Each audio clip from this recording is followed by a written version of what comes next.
Trump's letter to Norway should be the last straw. Will Republicans in Congress ever step in? In today's Atlantic newsletter, written by Ann Applebaum, let me begin by quoting, in full, a letter that the President of the United States of America sent yesterday to the Prime Minister of Norway, Jonas Gahr Støre. The text was forwarded by the White House National Security Council to ambassadors in Washington and was clearly intended to be widely shared. Dear Jonas, considering your country decided not to give me the Nobel Peace Prize for having stopped 8 wars plus, I no longer feel an obligation to think purely of peace, although it will always be predominant, but can now think about what is good and proper for the United States of America.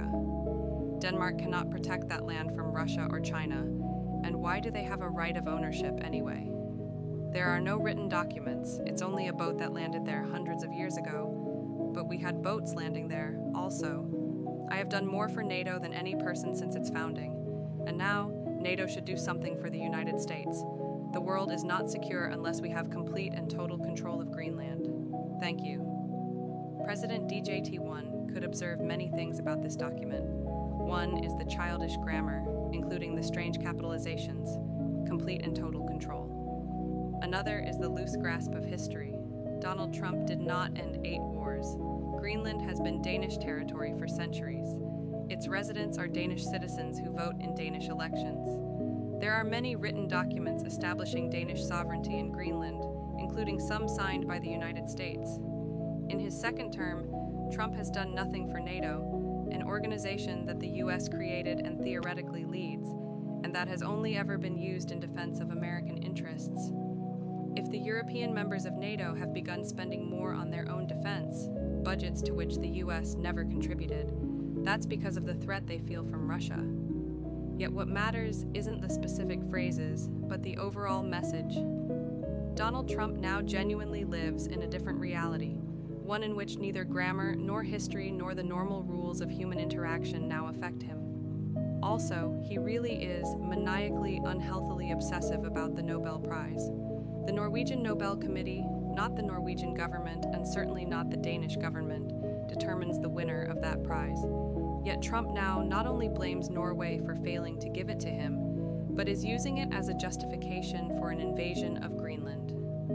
Think about where this is leading. One possibility, anticipated this morning by financial markets, is a damaging trade war. Another is an American military occupation of Greenland. Try to imagine it. The U.S. Marines arrive in Nuuk, the island's capital. Perhaps they kill some Danes, perhaps some American soldiers die too. And then what? If the invaders were Russians, they would arrest all of the politicians, put gangsters in charge, shoot people on the street for speaking Danish, change school curricula, and carry out a fake referendum to rubber stamp the conquest. Is that the American plan too? If not, then what is it? This would not be the occupation of Iraq, which was difficult enough. U.S. troops would need to force Greenlanders, citizens of a treaty ally, to become American against their will. For the past year, American allies around the world have tried very hard to find a theory that explains Trump's behavior. Isolationism, neo-imperialism, and patrimonialism are all words that have been thrown around.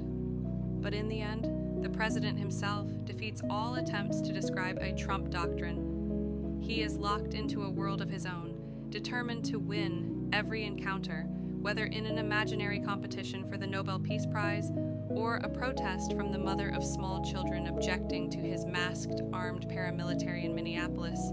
These contests matter more to him than any long-term strategy. And of course, the need to appear victorious matters much more than Americans' prosperity and well-being.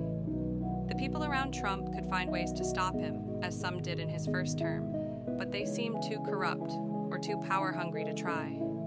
That leaves Republicans in Congress as the last barrier. They owe it to the American people, and to the world, to stop Trump from acting out his fantasy in Greenland and doing permanent damage to American interests. He is at risk of alienating friends in not only Europe, but also India, whose leader he also snubbed for failing to nominate him for a Nobel Prize, as well as South Korea, Japan, Australia. Years of careful diplomacy, billions of dollars in trade, are now at risk because senators and representatives who know better have refused to use the powers they have to block him. Now is the time.